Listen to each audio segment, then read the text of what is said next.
사실 이제 뇌도 결국에는 오래 사용을 하다 보면 이게 기능적인 문제도 있지만 구조적인 문제가 공통적으로 발생을 한다는 거죠. 우리가 기계만 오래 사용했을 때 노후가 되는 게 아니라 우리의 인체도 오래 사용을 하기 때문에 노화가 되면서 이런 부분이 만들어지는데 뇌도 마찬가지입니다. 장기간 오랫동안 50년, 60년 살다 보면은 오래 사용했고 또 일도 굉장히 많이 하잖아요. 그러면 이 노화된 또 노후된 모습이 어떤 거냐면 뇌가 위축되었다, 뇌가 건조되고 있다 이런 말을 하는데 결국에는 실제로 아주 젊은 친구들이나 어린 아이들의 뇌와 또 나이가 들어간 사람의 뇌의 구조 자체가 이게 육안으로 보기에도 굉장히 다르다는 거예요. 그래서 말라가고 수축되고 충분한 혈액이 공급되지 못한다. 이것이 가장 큰 문제입니다. 그리고 실제로 우리 몸의 수분은 한 70%지만 뇌의 수분은 한 83% 정도 됩니다. 다시 말하면 뇌의 혈액이 충분한 이유는 뇌에 충분한 영양 공급과 산소가 굉장히 중요한 부분이라는 거죠. 그런데 뇌는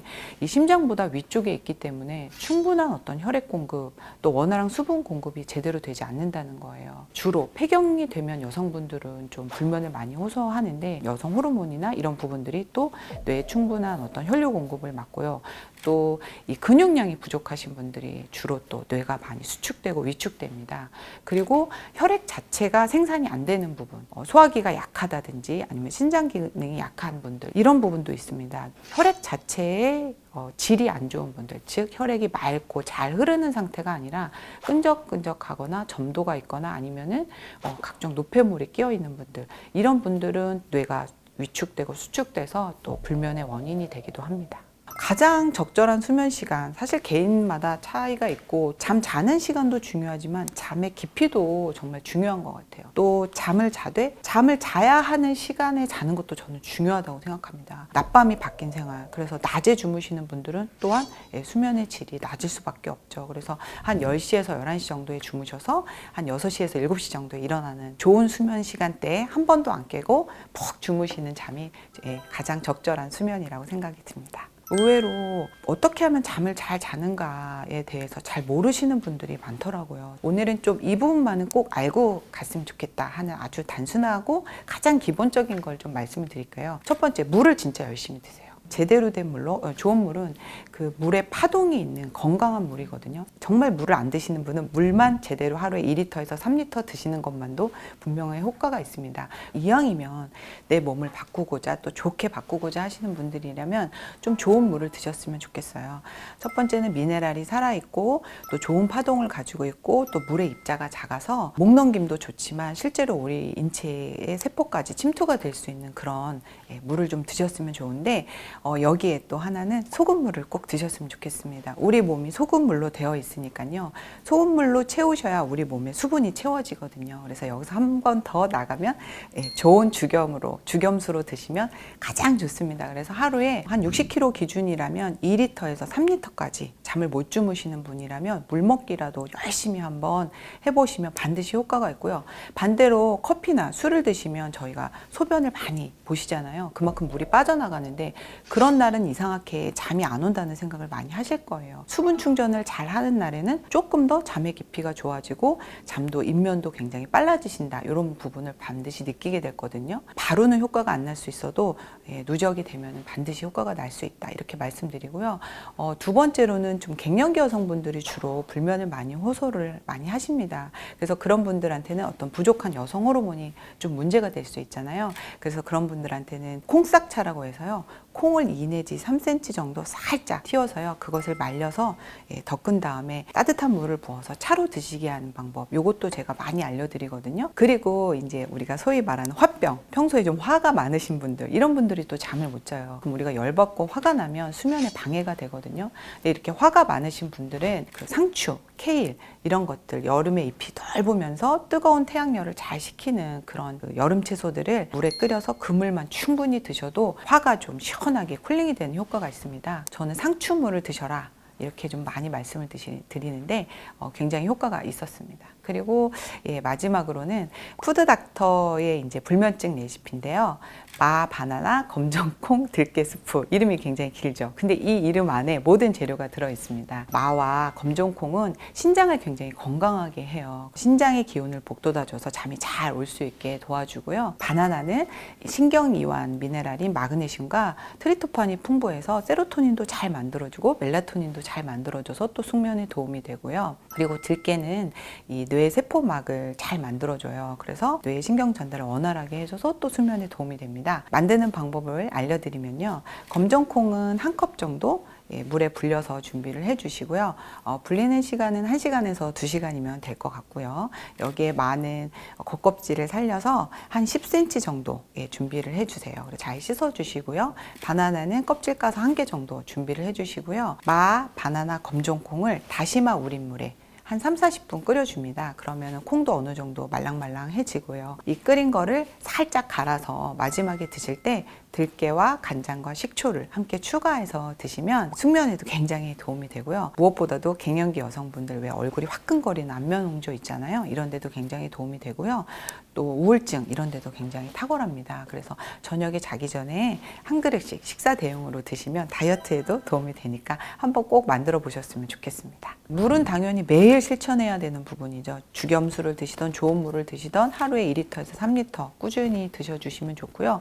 상추 끓인 물도 마찬가지입니다. 1리터 정도는 그냥 생수로 드시고 2리터 정도는 상추 끓인 물로 드셔도 좋고요. 또 아니면 상추 끓인 물에 죽염을 타서 그냥 아예 한 번에 그렇게 드시는 것도 괜찮습니다. 그리고 아까 말씀드린 마, 검정콩, 들깨 스프 같은 경우는 저녁에 한 끼 정도를 이렇게 띄엄띄엄 하지 마시고 한 최소한 100일 정도 꾸준히 매일 저녁 한 끼를 한번 그렇게 드셔보시면 좋을 것 같고요. 저는 사실 무엇을 먹느냐도 물론 중요하지만 음식이 주는 영향은 사실 먹지 말아야 할 것을 안 먹는 게 사실은 더 크다고 생각을 합니다. 그래서 매일 술을 드신다든지 아니면 커피를 늦은 시간에 드신다든지 아니면 장을 굉장히 불편하게 하는 음식을 드신다든지 아니면은 뇌를 손상시키는 음식을 드신다면 좋은 음식을 계속 드신다고 하면은 저는 효과가 크게 없다고 생각을 하고요. 이 부분에서는 철저하게 노력을 해주시면서 여기에 플러스 알파로 도움되는 음식까지 하시면 정말 효과는 금상첨화라고 할 수 있겠죠. 사실 수면제의 가장 큰 부작용은 뭐냐면 수면제 자체가 불면증, 또 우울증 이런 것들을 유발할 수 있고요. 또 무엇보다도 더 나아가서 치매를 일으킬 수 있는 가장 큰 원인이다. 그렇게 말씀을 드릴 수 있는데요. 그 이유가 뭐냐면 수면제는 수면을 일으킬 수 있는 어떤 세로토닌이라든지 멜라토닌을 만들어내는 비타민이나 미네랄을 소실시키고요. 무엇보다도 뇌의 구조를 망치는 수체 수분을 굉장히 많이 뺍니다. 잠을 계속 더 못 자는 몸으로 만들게 되는 거죠. 또 하나는 우리가 사실은 잠을 자는 동안에 우리의 장기들이 그냥 정지되어 있는 게 아니라 이때 우리 몸이 재생하고 회복을 하는데 수면제를 드시고 잠을 자게 되면은 이런 우리 몸이 재생과 회복을 할 수 없게 돼서 점점 더 쇠약해져 간다는 거예요. 또 하나 가장 중요한 거는요. 뇌는 특히 잠자는 시간에 더 활발하게 일을 합니다. 낮 동안 받아들인 정보를 버릴 것은 버리고 취사 선택을 하면서 파일로 정리하듯이 하나하나 차곡차곡 내가 쓸 정보들을 잘 정리를 하는 일을 밤에 해요.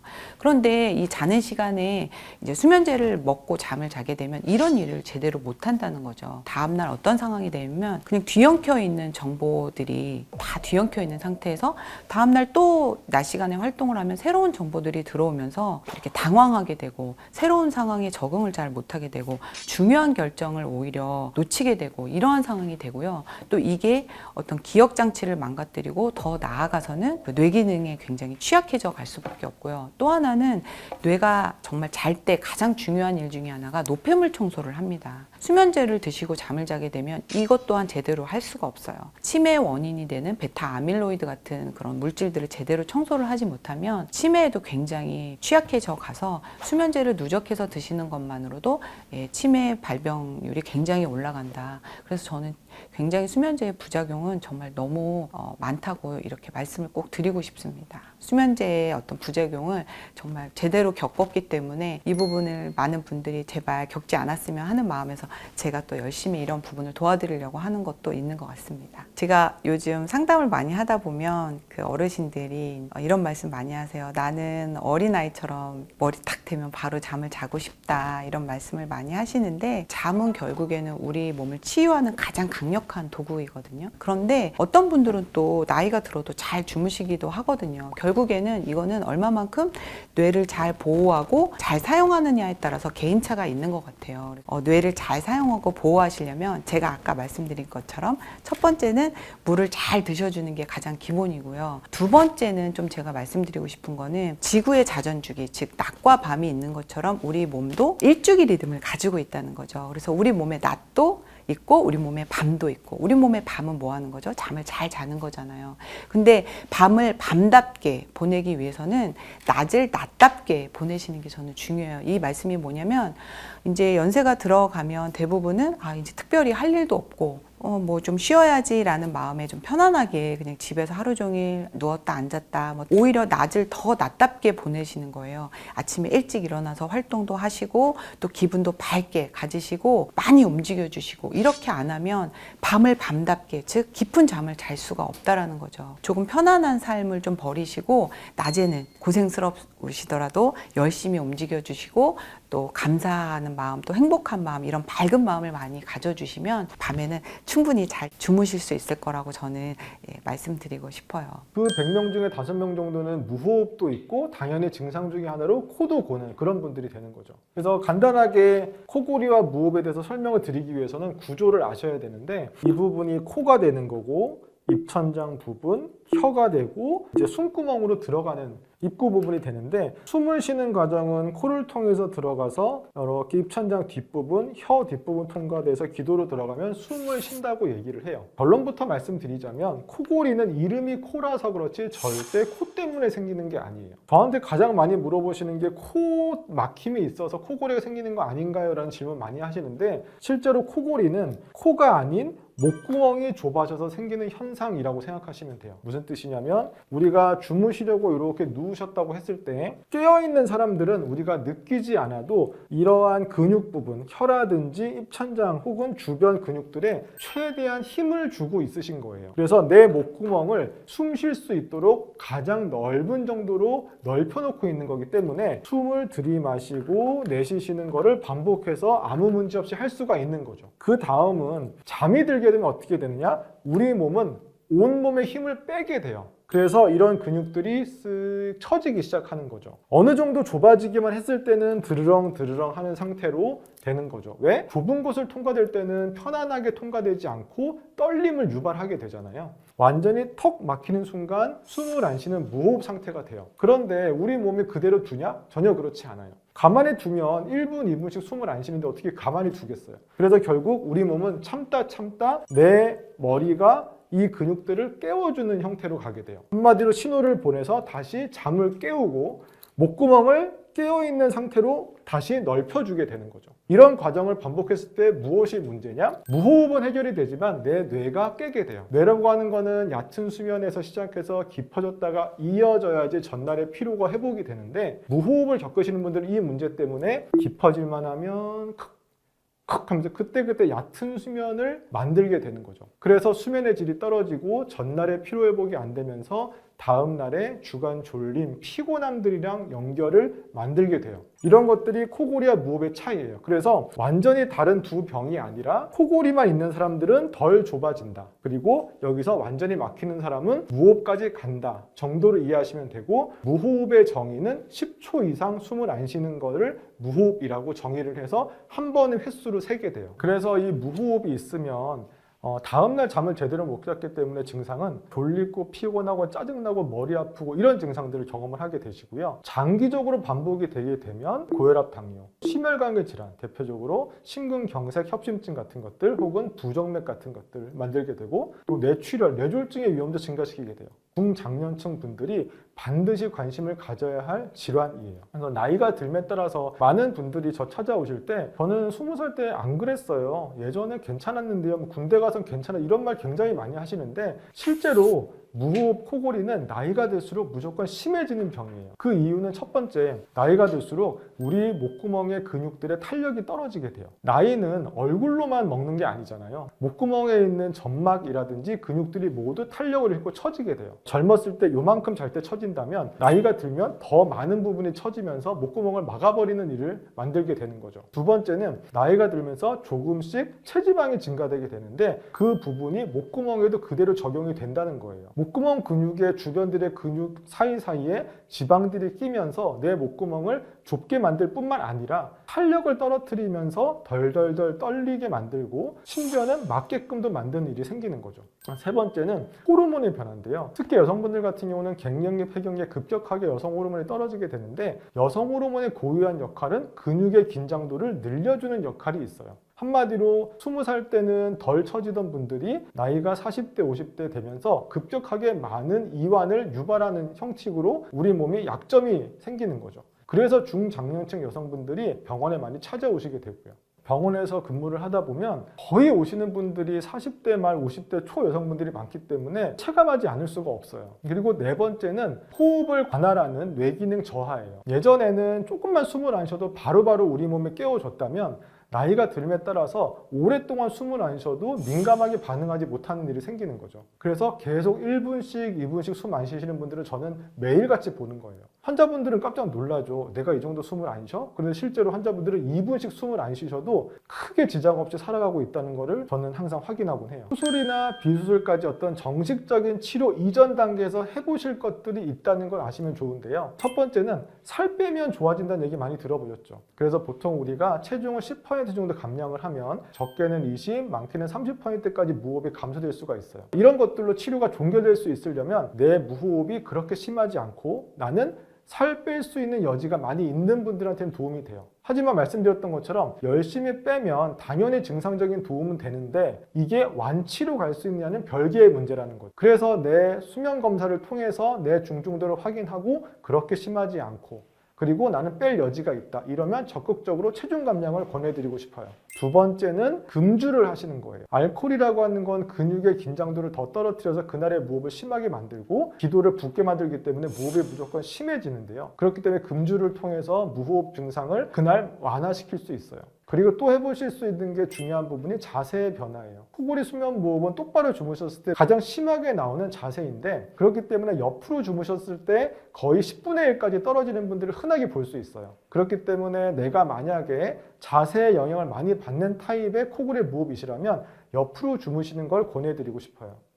그래서 이번에는 코골이 수면 무호흡에 대해서 설명을 드렸는데요. 코골이 수면 무호흡은 단지 시끄러워서 치료받아야 되는 그런 병은 아니에요. 결국은 코골이 무호흡이 가지는 합병증 때문에 치료를 받으시라고 권하는 거예요. 대표적인 건 심장마비, 뇌출혈, 혈압, 당뇨 이런 것들이 있어요. 이런 것들을 예방하기 위해서 한 가지 병을 치료해서 이 여러 가지 합병증을 예방할 수 있다면 그만큼 효율적인 치료도 없다고 봐야 되는 거고요. 그래서 꼭 증상을 발견하셨다면 인근에 있는 병원에 가셔서 수면다원검사 받으시고 내가 치료가 필요한 사람인지 아닌지부터 확인하셨으면 좋겠어요. 실제로 주변에서 코골이 테이프라고 하면서 입 벌림 방지 테이프를 코골이 방지 목적으로 쓰시는 분들이 있는데 저는 이걸 굉장히 위험한 행동이라고 생각을 해요. 우리가 입을 밤에 자연스럽게 다물기 위해서는 전제 조건이 있어요. 첫 번째, 코가 시원해야 되고 두 번째, 목구멍이 열려 있어야 돼요, 잘 때. 그런데 이게 형성이 안 된 상태에서 입을 다물어 버리면 우리가 숨이 들어왔어도 코로도 못 나가고 혹은 목구멍을 통과하지도 못하면서 앞으로도 못 나가고 위로도 못 나가는 일이 생기는 거죠. 그러면 숨을 어디로 쉬겠어요? 결국은 그 두 가지가 해결되지 않은 분들이 입을 막는다는 거는 잘 때 베개로 그냥 입을 막아버리고 숨을 틀어 막는 그런 형식이 되는 거예요. 굉장히 위험하죠. 코골이나 무호흡이 없는지를 확인해 보시고 조금이라도 의심이 되신다면 이건 안 하셔야 돼요. 그래서 유일하게 해도 될 때는 다 갖춰져 있는데 입이 벌어져서 입이 너무 마른다. 입마름 방지 정도로 쓰시는 걸 저는 권해드려요. 이러한 민간요법, 대증적인 치료로 가시기 전에 반드시 저는 수면 다원 검사를 받으시기를 권해드려요. 왜냐하면 어떤 치료든지 중증도에 따라서 달라지는 게 너무 당연한 일이거든요. 너무 가볍다면 아까 전에 말씀드린 입 벌림 방지 테이프 혹은 입을 벌리지 않는 밴드 같은 거를 적용해 보실 수 있지만 너무 심한 환자가 그렇게 했을 때는 오히려 죽음에 이르게 하는 원인을 제공할 수도 있는 거죠. 그래서 수면다원 검사는 하룻밤에 머리부터 다리까지 센서를 부착하고 모든 상태를 확인하는 검사예요. 그래서 당연히 코골이 무호흡부터 불면증 환자, 하지 불안 환자 등도 다 적용을 해볼 수가 있어요. 그래서 수면다원 검사로 얼마나 내가 심한지를 진단하게 되고 구조를 알기 위해서 내시경이나 CT를 통해서 원인 부위를 확인하게 돼요. 그래서 이 두 가지를 종합하게 되면 어떤 부위 때문에 무호흡이 생겼는지 또 어느 정도로 심한지를 확인하게 되고 그 다음에 저희가 하는 일은 중증도에 따라서 어떤 치료를 적용하면 좋을지를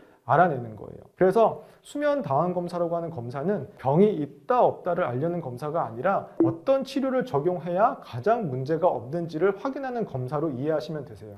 치료 방법은 첫 번째는 비수술적인 방법이 있고 두 번째는 수술적인 방법이 있어요. 이거를 나누는 기준은 수면 다원 검사에 따라 달라지게 돼요. 전체적으로 병이 경증 정도라면은 여러 가지 옵션을 다 가지실 수 있어요. 수술도 가능하시고 비수술도 가능하시고요. 심한 쪽으로 중증을 넘어가게 되면 제일 우선 권하는 치료는 양압기 치료예요. 코에 마스크를 부착하고 주무셔서 압력이 들어감으로써 기도가 좁아지지 않게 확보를 해주는 장치인데 이 양압기는 가벼운 분들도 적용이 되지만 무거운 분들한테는 제일 첫 번째 옵션으로 적용이 되는 아주 좋은 치료라고 보시면 됩니다. 그래서 가벼운 분들이 받는 비수술적 치료에는 구강내 장치라는 치료가 있고 구강내 장치는 또 잘못 알고 계신 경우가 많은데 가벼운 분들, 무거운 분들 막 쓰시거든요. 절대 중증 이상의 분들은 써도 효과가 나타나지 않아요. 중요한 거는 예를 들면 아주 심한 중증에서 덜 심한 중증이 됐다고 좋아할 수는 없는 거죠. 한마디로 병은 모든 있는 상태에서 제로에 가까운 없는 상태로 완치가 돼야지 의미가 있는 거지 조금 좋아졌다고 행복해할 일이 아니라는 거죠. 그렇기 때문에 구강내 장치는 경증 이내 분들한테 권해드릴 수 있는 그런 장치가 되고 수술도 환자분들이 잘못 알고 계신 게 내가 심해야지 수술을까지 가겠다라는 마음을 결심을 하고 오시는데 실제로 검사를 해보면 심한 분들은 효과가 나타나지가 않아요. 그래서 수술 같은 경우야말로 경증이나 중등도 이내에 비교적 가벼운 분들한테 권할 수 있는 옵션이에요. 중증 이상으로 넘어가면 수술의 성공률이 매우 떨어지면서 의미 없는 일이 돼버리니까 우리 젊은 친구들 맥주를 너무 많이 마셔서 아니면 전날 수박이나 참외를 너무 많이 먹어서 소변 때문에 그렇게 깨는 사람이 있겠지만 그런 어떤 특별한 이벤트가 없는데 자주 깬다. 그러니까 보통 우리가 야간뇨라고 하는 것은 잠이 들었는데 2번 이상 잠을 깨는 것을 소변 때문에 그것을 야간뇨라고 할 수 있는데 이 야간뇨의 원인은 제일 첫 번째는 노화라고 볼 수 있어요. 신체의 기능, 결국 이제 배뇨, 소변을 보게 하는 방광의 근육, 우리가 요도의 관략근 이런 부분들이 약화되고 또 어떻습니까? 아래로 내려가는 거잖아요. 우리가 소변을 본다는 건 이 신장 방광에서 물을 끓여서 수증기가 막 올라가다가 차가운 기운을 만나면 비가 돼서 떨어지는 거죠. 이게 소변을 보는 것이거든요. 낮에는 태양이 있고 내가 막 운동하고 활동하면서 혈액순환이 좋은데 저녁에는 오로지 심장의 펌핑에 의해서만 우리 몸에 난방을 하는 건데 결국은 뭐냐? 몸이 차가워졌다. 야간뇨는 여러분들 몸이 차가워지는 징표고 생명의 불이 꺼진다 그런 말을 하잖아요. 노화가 되고 늙어가고 그러면서 야간뇨가 생기는 겁니다. 그래서 우리 환자분들 중에는 하룻밤에 20번 이상 이렇게 깨는 분들이 있어요. 와, 이것은 잠을 잘 수가 없죠. 여러분들 소변의 정상적인 횟수를 하루에 보통 4번에서 8번이라고 하거든요. 8번도 사실은 많은 거예요. 겨울하고 여름에 여러분들 소변 언제 더 자주 보러 가죠? 겨울에 더 자주 보러 갑니다. 여름엔 우리가 이 수분을 몸에서 많이 활용을 하고 쓰게 되겠죠. 겨울에는 활용을 하지 못하니까 소변을 자주 보게 되는 것이죠. 그런데 20번을 깬다고 하면 이건 거의 잠을 못 잔다고 하는 거죠.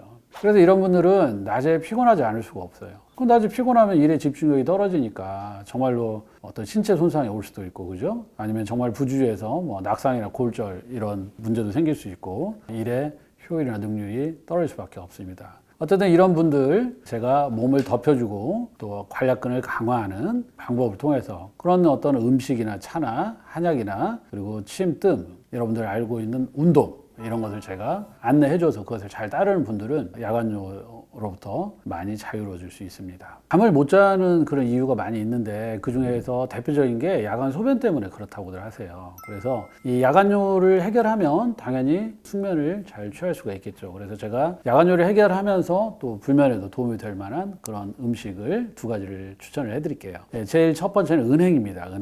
은행은 보통 여러분들 어디 좋다고 그래요? 폐기관지. 그런데 이게 신장에도 굉장히 좋습니다. 신장과 방광 기능에도. 여러분들 은행 나무를 보면 어떻죠? 아래에서 위로 그냥 쭉쭉 올라가요. 그 다음에 나무 이파리 어떻죠? 쫙 이렇게 부채꼴처럼 펼쳐지잖아요. 그러니까 이 소변을 자주 보고 기운이 아래로 떨어지는 그런 사람들한테 기운을 위로 올려주고 위쪽으로 팽창시켜주고 확장시켜주는 그런 기능들이 있는 거예요, 은행에. 그래서 은행을 여러분들 볶아서 아니면 이제 말려 있는 걸 볶는 게 좋겠죠, 그죠? 은행 마른 것을 볶아서 가루를 내서 그거를 차처럼 아니면 죽을 만들어서 드시면 이 야간뇨에 많은 도움이 됩니다. 그 다음에 두 번째로 여러분들 추천해 줄 것은 밤입니다.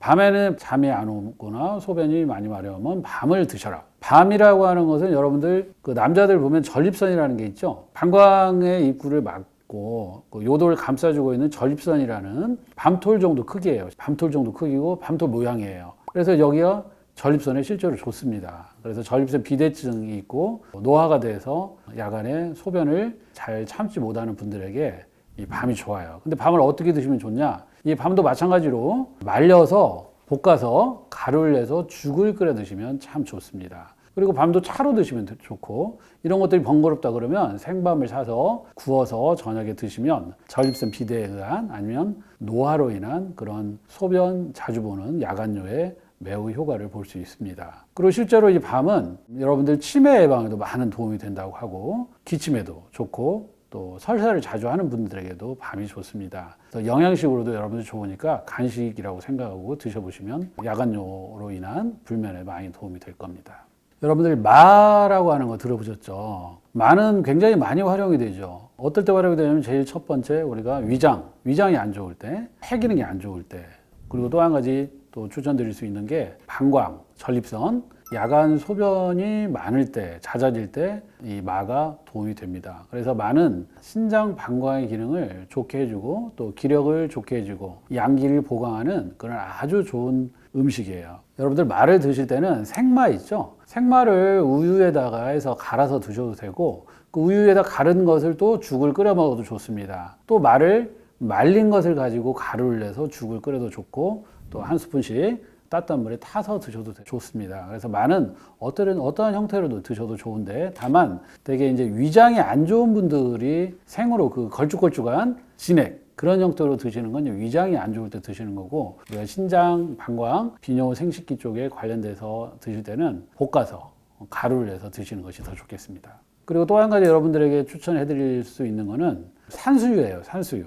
산수유 많이 들어보셨죠? 여러분들 산수유 맛을 보면 어떠냐면 신맛이 나요.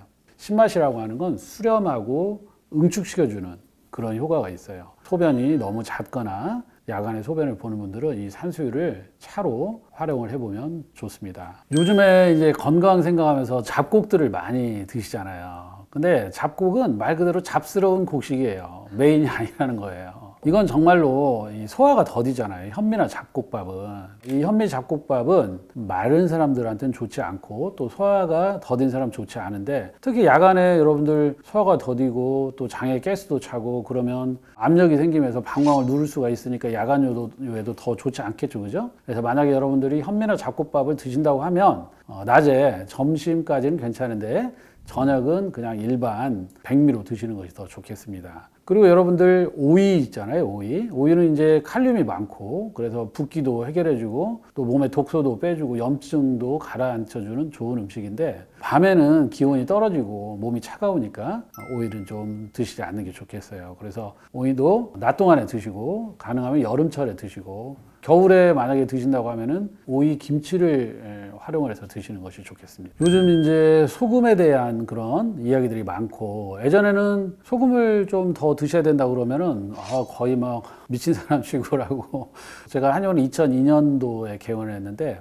초기부터 지금까지 제가 줄곧 얘기하는 게 소금이 부족한 사람들에 대해서 좀 소금을 더 보충하라 이렇게 얘기를 하는데 그분들 중에서 막 오해를 하고 왜 짜게 먹으라고 하느냐 하면서 막 악플도 달고 막 이러셨는데 이건 이제 오해를 하면 안 돼요. 무슨 얘기냐면 소금이 부족한 사람은 더 늘려야 되고 지금 너무 짜게 먹는 사람은 줄여야 되고 뭐 이런 이야기를 하는 것이거든요. 이 야간요에도 마찬가지예요. 야간요 중에서 우리가 너무 싱겁게 먹어서 야간요가 많아지는 사람이 있습니다. 근거는 무엇이냐면 여러분들이 우리가 혈액에 삼투압에 의해서 소금 농도에서 물을 혈관으로 끌어들이는 것이죠. 그죠? 그런데 내가 싱겁게 먹으면 물을 밖으로 빼내야 돼요. 그 물을 빼내는 방법이 땀하고 소변하고 설사잖아요.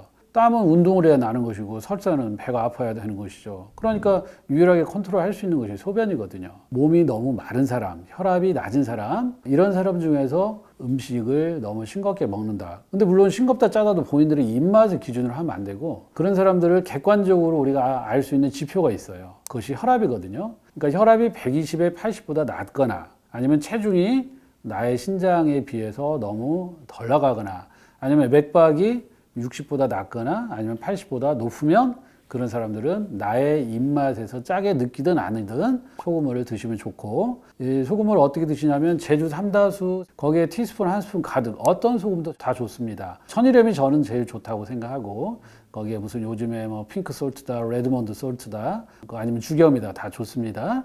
그걸 타서 드시면 여러분들 야간요에 확연한 효과가 있습니다. 그래서 몸이 차거나 혈압이 낮거나 마른 사람들 중에서 야간요, 빈뇨가 심하신 분들은 소금차를 꼭 드셔보면 좋습니다. 자기 전에 드셔야죠. 자기 전에 드셔야 효과를 볼 수 있습니다. 자기 전에는 일단 수분들을 제한을 해야 돼요. 그죠? 소금이 충분하다면 그 물을 몸 안에서 끌어당길 수 있지만 소금이 아닌 그냥 물을 마시면 당연히 소변이 늘어나게 됩니다. 그러니까 저녁에 식사하시고 생수병 하나에 티스푼 하나 정도 드셔보시기 바랍니다. 소금에다가 꿀을 타서 이제 드시는 거 그러면은 꿀이라고 하는 것이 우리 몸을 덮여주잖아요. 몸이 차가워지면 소변이 많아진다고 그랬는데 그렇기 때문에 소변의 횟수가 좀 줄어들 수 있고 그리고 우리가 꿀이라고 하는 건 또 당분을 공급하는 것이기 때문에 야간에 저혈당으로 떨어지는 분들이 꽤 계세요. 또 어르신들은 또 저녁 식사를 적게 하고 빨리 하게 되면 야간에 저혈당이 올 수 있는데 그걸 알 수가 없잖아요. 소금물에다가 꿀을 좀 타서 드시면 저혈당도 예방할 수 있고 몸도 좀 따뜻하게 하고 릴렉스를 할 수 있기 때문에 야간 소변도 줄어들고 잠도 좀 편안하게 숙면을 할 수 있을 거라고 생각합니다. 그러니까 야간요라고 하는 것은 말 그대로 야간에 해당이 돼야 돼요. 그런데 보통 우리가 이제 남자분들 경우 전립선 비대 그리고 여자분들은 이제 요실금이 있을 때도 그런 증상이 있을 수가 있긴 한데 소변이 마려웠다라고 하는 건 신호를 내가 받았다는 거죠.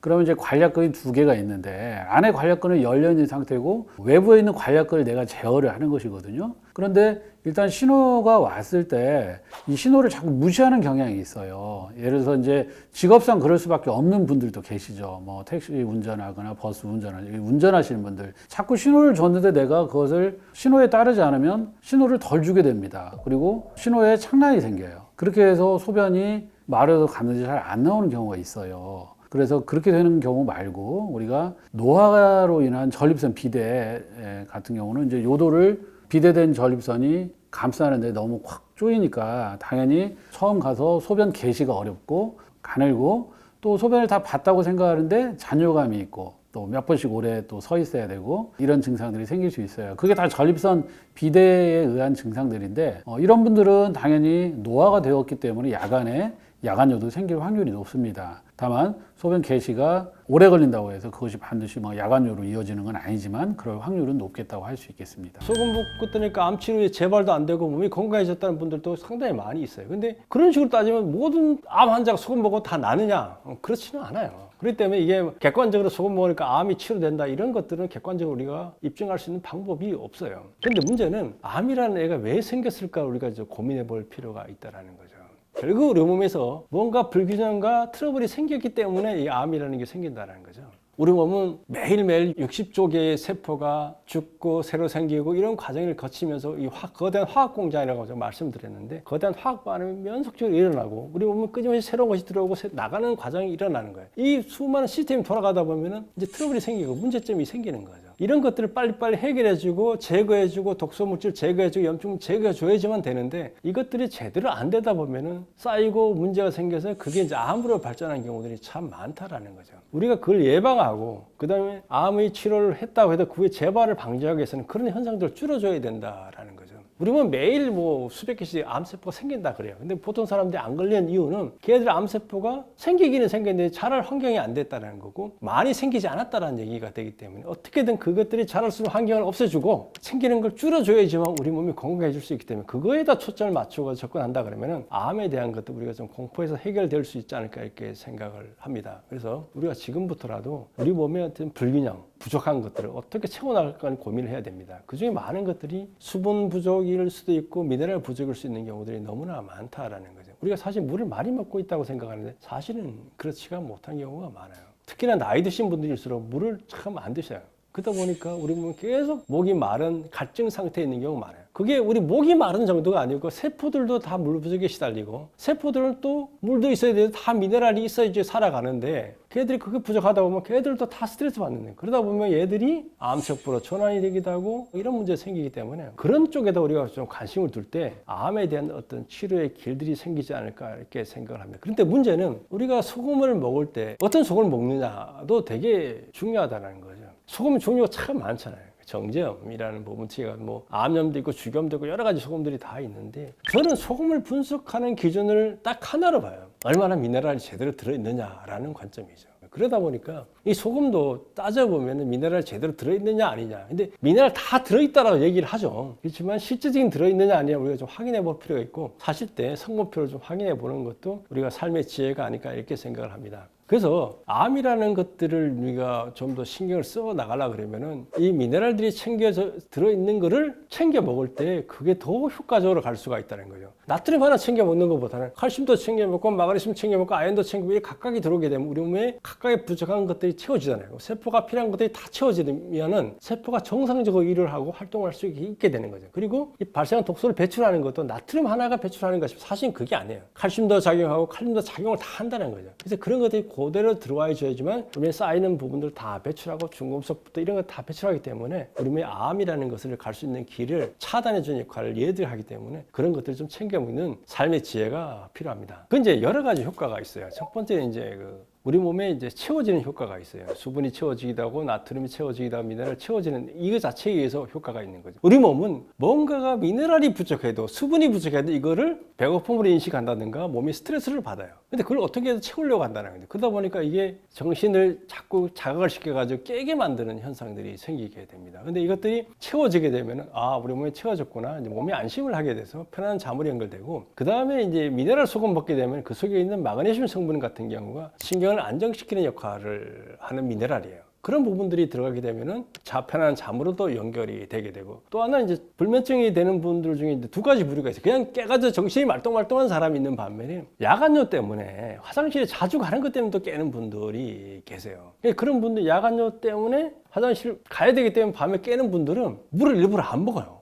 물 먹으면 화장실 갈까봐 안 먹는 거예요. 근데 이게 더 악화시킨다는 거죠. 그것도 이렇게 똑같이 채워지지 않으면 우리 몸 부족한 거를 어떻게든 채우려고 하기 때문에 자꾸 거기를 신경을 쓰다 보니까 화장실에 더 가게 만드는 효과들이 있는 거죠. 화장실 가도 소금이 시원찮게 나오는데 계속 가게, 왜냐면 계속 우리 몸은 그게 신경을 쓰는 거예요. 내 몸에 물이 부족하고 미네랄이 부족하니까 이거 신경을 쓰라 라고 몸에다 자꾸 이제 강박관념을 심어주기 때문에 그런 현상이 생기는 거죠. 그러니까 자기가 30분 이전에 소금물을 한 컵 정도 이렇게 드시고 주무시면은 화장실 가는 횟수가 확실히 줄어들어요. 그리고 이 정신이 말똥하신 이런 분들도 편안한 잠을 잘 수가 있게 되는 현상들이 나타나고 있습니다. 물론 이때 뭐 몸을 따뜻하게 해주는 생강차 이런 것들을 같이 곁들여서 드시는 것도 뭐 도움이 될 수가 있는데 우리 몸은 이제 좀 따뜻해지면 편안함을 느끼게 되면 이게 편안한 수면으로 연결되기 때문에 그런 것도 하나의 도움 방법이 될 수 있는데 기본적으로는 소금물 베이스를 해서 미네랄 든 소금을 챙겨 드시면은 그런 효과를 좀 보실 수가 있습니다. 그러니까 많은 사람들이 혈압하면은 소금 뭐 이거로 관계를 해요. 이게 긍정적인 효과가 아니라 부정적인 효과로 얘기를 참 많이 얘기를 합니다. 근데 문제는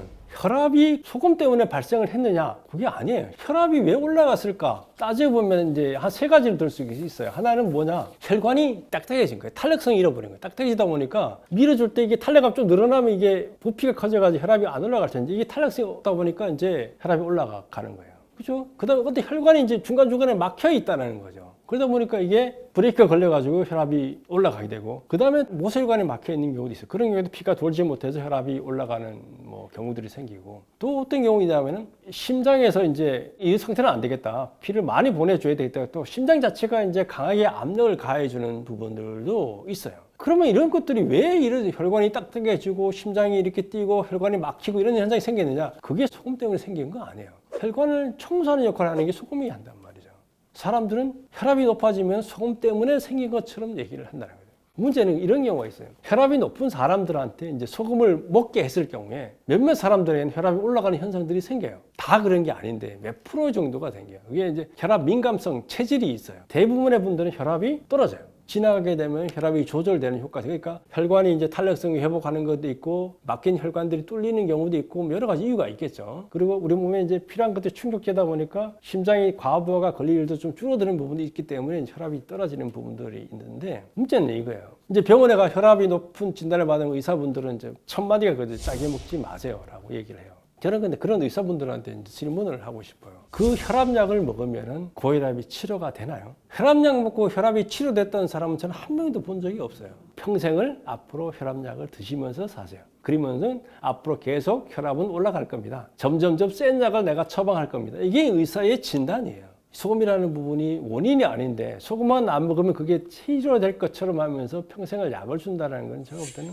옳은 방법은 아니에요. 물론 이제 현실적으로는 다른 당장 혈압이 올라간 분들한테 혈압을 낮춰야 될 필요성이 있기 때문에 그런 약이 필요할 수는 있어요. 그죠? 하지만 우리가 평생을 이 혈압 약을 먹으면서 살아갈 것이냐, 내가 나름대로 방법을 찾아가느냐, 이건 여러분들이 고민해서 선택해야 될 문제라는 거죠. 그래서 물론 혈압이 올라가 150, 160, 190이 올라가게 되면 병원에 가서 진단을 받고 약을 처방받아서 조절을 해 나가야 되겠지만은, 거기다가 소금물이라는 것 한번 시도해 보는 거 좋아요. 그러니까 물론 소금을 먹어서 이상 반응해서 올라가시는 분들 소금을 드시면 그걸 줄여야 되겠죠. 그렇지만은 적게 시작해서 맞춰가다 보면은 자기 몸에 적합한 혈압을 조절할 수 있는 길이 찾아지는 경우가 상당히 많기 때문에 그런 분들도 한번 시도해 보는 게 좋지 않을까 이렇게 생각을 합니다. 나이 들게 되면은 혈압이 대부분의 사람들이 올라갑니다. 근데 그러면 결국 나이 든 사람 전부 다 고혈압 환자로 이제 되어버리게. 나이 들게 되면은 이제 뭐 기력도 제한하는 것도 있고, 혈관도 좀 딱딱해지는 부분들이 있고, 여러 가지. 그 다음에 우리 몸의 각 세포들에게 이제 혈액을 보내야 하기 때문에 힘써줘야 밀어야 되기 때문에 그런 이유도 있고, 여러 가지 이유 때문에 이제 올라가는데, 그래서 지금은 130을 넘어가게 되면, 이거 고혈압 아니야? 그래서 뭐 약을 처방받아야 돼. 140 정도 되면 약을 환자에게 약을 처방해 주는 거. 근데 이 연구의 시작을 보면 제가 이제 좀 조사를 보다 보니까 처음에 어떤 분이 이제 쥐를 갖고 실험을 했더라고요.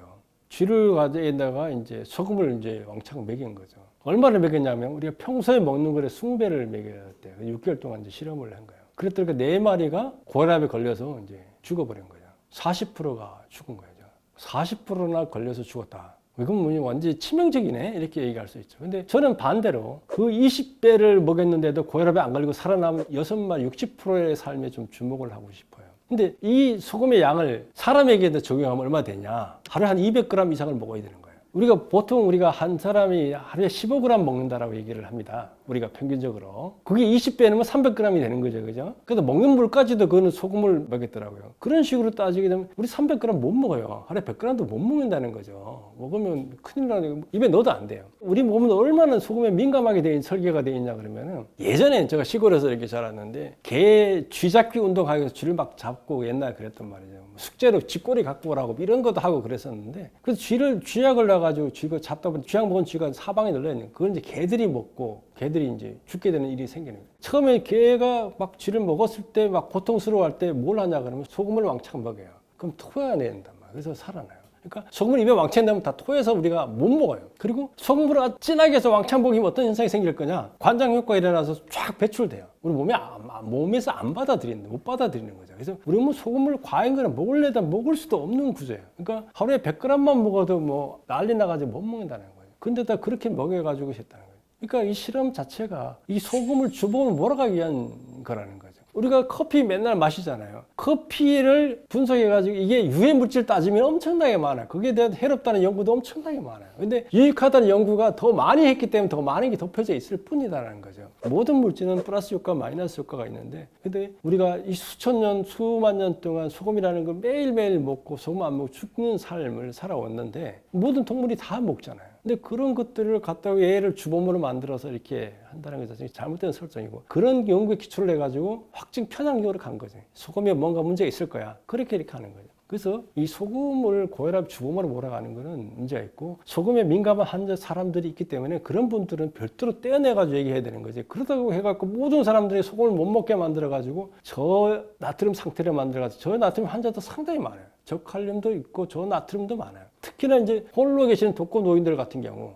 음식 제대로 안 챙겨 먹다 보니까 병원에 가면은 저 나트륨 혈증 걸리는 사람들이 되게 많아요. 이제는 그런 분들도 그래서 우리가 좀 생각을 해서 미네랄 보충이라는 부분도 좀 생각을 해야지만 우리가 노년의 건강을 제대로 챙겨서 살 수 있지 않나 이렇게 생각합니다. 뭐 레몬 같은 경우도 이제 레몬 먹는 이유는 비타민 때문에 먹는 거잖아요. 그죠? 비타민하고 미네랄하고는 이제 다른 영역의 것이기 때문에 비타민을 우리 몸은 또 필요로 하기 때문에 비타민도 챙겨 드시는 건 뭐 필요하죠. 그래서 낮에 드실 때는 뭐 레몬티에다가 소금을 넣게 되면 아주 맛있는 걸로 바뀌게 됩니다. 그래서 그런 것도 드시는 것도 괜찮고 그 다음에 아까 생강차 같은 게 티 먹을 때도 좋은데 약간 식초를 드시게 되면 같이 섞어서 드시는 거는 권장하지 않고 따로 띄어서 이렇게 드시는 게 좋을 것 같습니다. 그러니까 미네랄 소금은 알칼리 쪽이고 식초는 산 쪽에 가는 성질이 있기 때문에 둘이 가파이 중화 반응이 일어나니까 그런 거 좀 간격을 띄워서 드시는 것도 한 방법이지 않을까 이렇게 생각합니다. 소금물이라는 거는 소금 플러스 물인데 여기 다른 게 첨가되면 플러스 효과 있는 게 상당히 많아요. 우리가 된장국을 먹는 이유는 된장에 그런 플러스 일이 들어가잖아요. 뭐 생강차를 먹는다, 매실차를 먹는다 이럴 때도 소금이 들어가게 되면 플러스가 되는 것도 많이 있는 거고. 그래서 아까 비타민 섭취를 할 수 있는 뭐 레몬 이런 거 할 때도 같이 곁들여 먹어도 플러스가 되고 그런 거 이뇨작용에도 플러스 효과를 하기 때문에 여러 각종 차 드실 때 차 한 1g 정도 넣어 드시면은 맛도 향도 올라가요. 그렇게 해서 챙겨 드시면 좋고 커피에도 이렇게 소금 커피도 많이 나와 있는데 거기다 조금 뿌려서 드시는 것도 한 방법이고 특이하잖아요. 소금빵 아주 비싸게 팔리고 있죠. 그 빵 위에다 소금 몇 개 더 뿌려놓고 있는데 그죠? 그런 층에서 우리가 소금이라는 부분을 조금 더 신경을 써서 챙긴다 그러면은 차나 과일 같은 경우는 소금 뿌려 드시면 훨씬 맛있게 드실 수가 있어요. 그런 것도 같이 챙겨서 드시면은 건강한 생활을 해 나갈 수 있을 겁니다. 이제 나이 들수록 살아갈수록 여러 가지 질환들이 오고 질환은 아니지만은 생활에 불편한 일들이 많이 일어나죠. 잠이 잘 안 온다든가 어디가 통증이 있다라든가 또 암에 걸리지 않을까 두려움이 있다든가 여러 가지 부분이 있습니다. 그런 것들은 미네랄 소금을 잘 챙겨서 드시게 되면 예방도 되고 치료도 되고 이런 부분이니까 하루 3g이라도 좀 실천을 해보시면은 건강을 찾아가는 어떤 조짐들이 보일 거예요. 그 속에서 여러분들의 행복을 찾으시기 바랍니다. 그 대표적인 신경계 문제는 불안, 우울, 불면, 두통, 어지러움, 이명 이런 증상들이 있는데 실제로 스트레스를 받았을 때 한번 생각해 보십시오. 스트레스를 지속적으로 받다 보면 잠이 잘 오는 분은 없을 겁니다. 불면증 생깁니다. 그리고 불면증이 계속 되다 보면 몸에 피로감도 많아지고 무기력해지고 우울감 자연히 따라옵니다. 자율신경이 좋지 않은 분들의 다양한 증상 중에 사실 불면증과 우울증은 대표적인 증상입니다. 그런데 일반적으로는 불면증과 우울증이 있으면 정신건강의학과를 가서 진료를 보고 약을 먹습니다. 맞는 방법입니다. 교과서적으로는 뭐 3개월, 6개월, 1년 이렇게 먹는 게 맞지만 그 약에 부작용이 있거나 약을 먹어도 불면증이 해소가 안 되거나 우울증이 해소가 안 되는 경우는 약 말고 다른 방법은 없을까라는 한번 고민도 해볼 필요는 있을 것 같고 그 고민에 대한 대안으로 이 자율신경에 대한 검사나 치료가 하나의 대안이 될 수도 있으니 자율신경 실조증의 증상 중에 불면증과 우울증도 있다라고 생각을 해봐도 좋을 것 같습니다. 자율신경 실조증이 심해지는 경우는 사실은 누적적인 스트레스로 인해서 내 몸이 번아웃이 되는 경우는 더 이상 이제 스트레스 받을 힘도 없다. 이런 경우에 불면증이 심해지는데 불면증이 심해지는 경우는 자율신경의 문제 중에 자율신경은 크게 보면 교감신경과 부교감신경이 있습니다. 간단히 설명드리면 교감신경은 차로 치면 악셀, 부교감신경은 브레이크입니다. 근데 자율신경이 심해지는 경우는 교감신경이 제어가 안 되고 확 치솟습니다. 이거는 화병과 비슷한.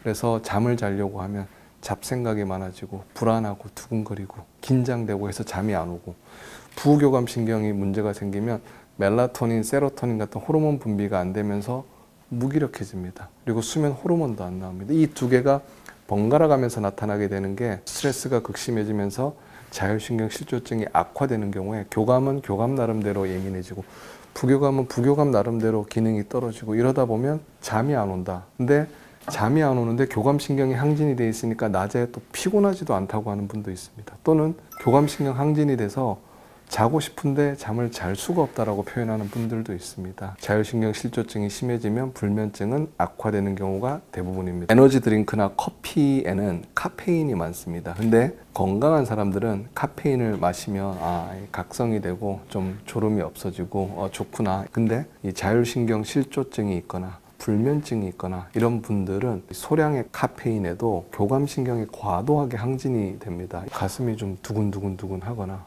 머리가 좀 아파오거나 혈압이 올라오거나 이런 상황이 된다면 이런 카페인이 나의 교감신경에 데미지를 주거나 무리를 주거나 라고 판단을 하는 게 맞고, 그런 분들은 에너지 드링크나 커피가 불면증을 악화시키는 원인이 될 수 있기 때문에 피하는 게 좋습니다. 이런 분들은 각성을 하고 싶은데 커피나 에너지 드링크가 아닌 다른 방법 또는 다른 음식에서 이런 각성 효과를 얻을 수 없을까라고 고민을 하시는 분들이 많이 있는데, 제가 몇 가지 음식만 한번 추천드리겠습니다. 우선 녹차와 다크 초콜릿이 있습니다. 이거는 소량의 카페인이 포함이 되어 있는데, 녹차에는 카페인은 적지만 테아닌이라는 성분이 있어서 이 긴장을 완화할 수 있는 데 도움이 됩니다. 그리고 다크 초콜릿은 기분을 개선하거나 각성시키는데 좋은 성분들이 많이 있습니다. 그래서 녹차나 다크 초콜릿도 있고요. 바나나나 블루베리 같은 과일이 있습니다. 특히 블루베리는 항산화 작용과 함께 뇌혈류를 증가시킨다는 보고도 많이 있습니다. 그래서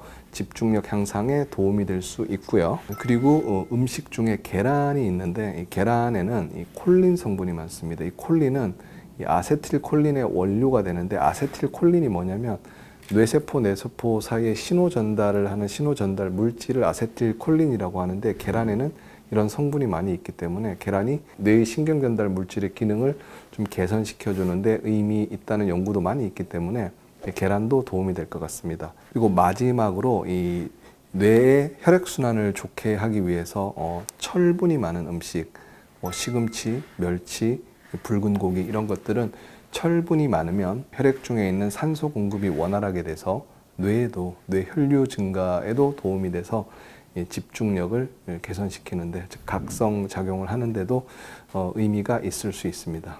이런 음식과 함께 일상생활 속에서 각성을 할 수 있는 방법 중에 저도 많이 하는 방법인데, 샤워를 할 때 또는 목욕탕에 가서 냉온욕을 한번 해보시면 각성에 상당히 좋습니다. 특히 환자분들께도 제가 많이 권하는데, 브레인 포그 증상, 머리가 멍하고 맑지 않고 집중력도 떨어지고 이런 브레인 포그 증상에 냉온욕을 하게 되면 이 온탕에 들어가면 또는 뜨거운 물로 샤워를 하게 되면 혈관이 확장이 됩니다. 거기에 바로 차가운 물로 하게 되면 혈관이 수축이 돼요. 뇌혈관이 온도 변화에 따라 이완 수축이 되게 되면서 뇌혈류 개선에 상당히 도움이 됩니다. 호르몬 분비에도 도움이 되기 때문에 자주 할 수는 없지만 저녁에 일과 후에 집에서 목욕탕에 가면 제일 좋습니다. 샤워 후에 머리가 상당히 맑아진다, 개운해진다 이런 느낌을 받을 수 있는데, 저도 매일 하고 있는 방법이니 여러분도 한번 따라해 보시면 각성에도 도움이 되고 또 이완에도 도움이 되고 그리고 수면에도 도움이 돼서 불면증 극복에도 아주 많은 도움이 될 수 있을 거라 생각합니다. 사실 불면증은 원인이 아주 많습니다. 자율신경 실조증도 불면증의 원인이 될 수 있고요. 나의 생활 패턴도 영향이 될 수가 있고, 즐겨 먹는 음식이나 라이프 스타일 같은 게 많은 원인이 될 수 있는데, 그런 걸 통틀어서 하나만 하면 불면증을 극복할 수 있습니다는 없습니다. 그래서 수면에 방해가 되는 음식도 피해야 되고, 그리고 무리한 운동이나 과격한 운동, 그리고 3교대 야간 근무 이런 것도 좀 피하는 게 좋고, 그리고 이런 걸 다 아울러서 공통적으로 불면증이 있는 분들에게 꼭 권해주고 싶은 거는 햇볕을 좀 많이 쬐자, 그리고 하루에 1시간은 걷자, 그리고 자기 전에는 가볍게 샤워를 하고 몸을 릴렉스하는 연습을 해보자. 가볍게 명상한다 생각하고, 명상이 어렵다면 한 5분, 10분 멍 때리기 한다 생각하고 누워서 또는 의자에 기대 앉아서 몸에 힘이 빠지는 걸 느껴보는 이런 생활 습관을 가져보는 것도 추천을 드리고 싶습니다.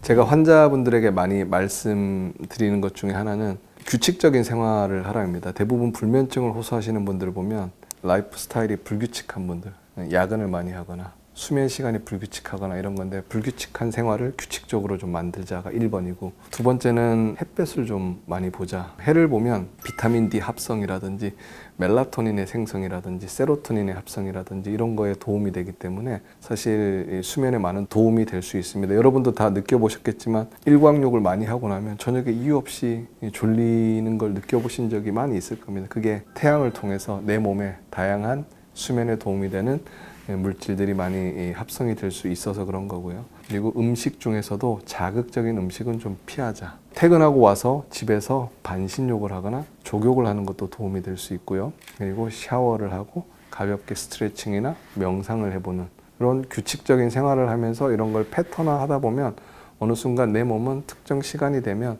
자율주행처럼 자율적으로 졸리게 되고 잠을 자게 되고 이게 계속 반복이 되다 보면 관성의 법칙으로 그냥 불면과 무관하게 잠을 잘 자는 그런 삶의 패턴을 가지게 되니까 좀 규칙적으로 꾸준히 하다 보면 불면증을 극복할 수 있는 분들이 많이 있다라고 생각을 합니다. 방금 말씀드린 이런 기본적인 거 들으면 뭐 얼마든지 할 수는 있다고 생각을 하지만 실제로 그렇게 열심히 또는 잘 따라해보는 분들이 많지는 않은 것 같습니다. 머리로 따라하는 게 아니라 실제 생활 속에서 제가 말씀드린 그런 것들을 한번 따라해 보시면 한 일주일 정도, 2주일 정도면 어느새 잠이 잘 오네 라는 느낌을 받을 수 있을 것 같습니다. 불면증을 악화시키는 가장 대표적인 원인은 스트레스입니다. 스트레스. 그 스트레스 중에 주로 정신적인 스트레스. 그 스트레스를 받는 것도 문제지만 받은 스트레스를 해소를 하지 못하면 불면증은 분명히 악화되게 되어 있습니다. 그리고 이런 정신적인 스트레스 외에 저녁 시간에 이 무리하게 근력 운동을 하는 경우가 있습니다. 이 근력 운동을 하면 교감신경이 항진이 되기 때문에 과도한 각성으로 인해서 밤에 잘 때 수면에 방해가 됩니다. 불규칙한 생활. 어떤 날은 10시에 자고 어떤 날은 새벽 2시, 3시까지 일하고 이런 불규칙한 생활 패턴이 반복이 되다 보면 이 바이오 리듬이 깨지게 됩니다. 이 바이오 리듬이 깨지면 자연스럽게 불면증은 생길 수밖에 없습니다. 그리고 저녁에 먹는 음식 중에 자극적이거나 맵거나 짜거나 이런 음식도 불면증을 악화시키는 대표적인 원인이 될 수 있습니다. 일단 자율신경 실조증의 다양한 장기 증상 중에 신경계 증상을 보면 불안증이나 공황, 그다음 우울, 무기력 이런 증상들이 많기 때문에 정신건강의학과를 찾게 되는 대표적인 증상들이 자율신경 실조증의 신경계 증상의 일부이기 때문에 이게 정신병이 아닌가라고 오해를 하는 경우도 많이 있고요. 그리고 꾀병으로 오해받는 이유는 자율신경 실조증을 진단하는 방법이 아주 원시적입니다. 요즘처럼 발전하는 현대의학에서 대학의 다양한 과들에서 진단기기나 치료기기, 수술법, 약물들이 엄청나게 빠른 속도로 개발이 되고 있는데 자율신경 실조증은 대학병원의 어느 과에서도 관심을 가지는 과가 없습니다. 메인 챕터가 아니라 변방에 있는 무관심한 부분의 영역이기 때문에 이 진단이 10년 전이나 30년 전이나 50년 전이나 거의 비슷합니다. 그리고 진단 기기 또한 대학에서 연구가 많이 안 되기 때문에 너무 원시적입니다. 좀 더 객관화되고 체계적인 진단 방법이 못 나올 이유는 없지만 아직 그런 관심들이 부족하다 보니까 그러다 보니 환자분들은 뭐 여러 병원이나 한의원을 전전긍긍하게 되고 다니다 보면 검사를 해도 명확한 원인이 없다라는 이야기를 정말 많이 듣게 됩니다. 그러다 보니 이거 꾀병이 아닌가, 당신의 정신이 문제나 마인드가 문제냐, 꾀병이냐 뭐 이런 이야기를 많이 듣게 되기 때문에 꾀병이다, 뭐 정신병이다 이런 오해를 사는 경우도 많이 있는 것 같습니다.